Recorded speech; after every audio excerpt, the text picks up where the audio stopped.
losing its cinema at a time when regeneration in the town is so important. And although Cineworld will also close in Stoke-on-Trent, the city actually appears to be leading the way when it comes to economic recovery. And that's according to the think tank Centre for Cities, which has measured retail spend and footfall. Callum Watkinson tells us more. This is the first full-service hotel to be built in Stoke-on-Trent in 30 years. For the international chain that owns it, there was no question of postponing this month's opening. The economic conditions that made it a viable prospect are still being met, and they believe Stoke is on the up. The process of staffing this place has revealed how much the city needs new ventures like this. We're going to open with 30 full-time equivalent employees, basically. The actual number of applicants was over 3,500, which clearly demonstrates to me the need for the jobs coming into the city, and also the standard and the calibre of candidate that we've had has been absolutely amazing.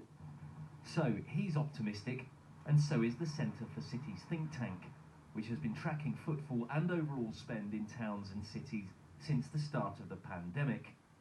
Its results are expressed as a percentage of pre-COVID levels. Here in Stoke, footfall is at 95%, while spending is back to normal, the highest in the West Midlands. In Telford, footfall has actually increased by 6%, though spend there has some way to go, while Derby's footfall is 93% and spend is at 85%. Meanwhile, Leicester's lockdown is reflected in its figures, 64% footfall and 43% spend, as perhaps is Birmingham's reliance on absent commuters, with footfall at just over half what it was and spend at about 4/5. Stoke's leaders think the city's unique geography has helped. We talk about Stoke-on-Trent being a polycentric city, a collection of towns that have come together with a city centre offer in it.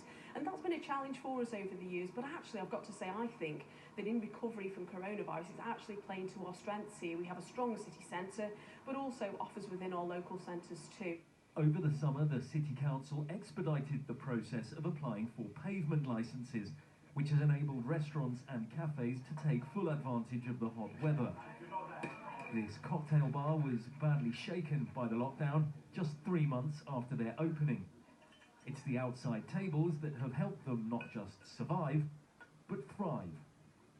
That has helped, especially with the hot weather over the summer. We've lost some tables in here due to the social distancing measures, so that really did, that was a big benefit for us.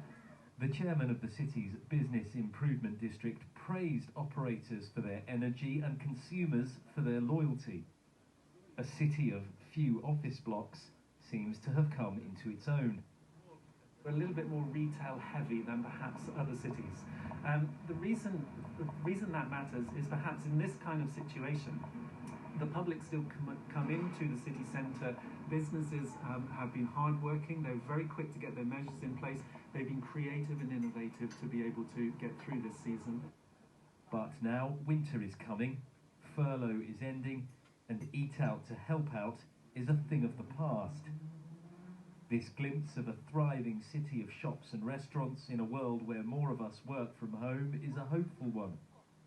But can Stoke's recovery survive the cold months ahead? Callum Watkinson, ITV News.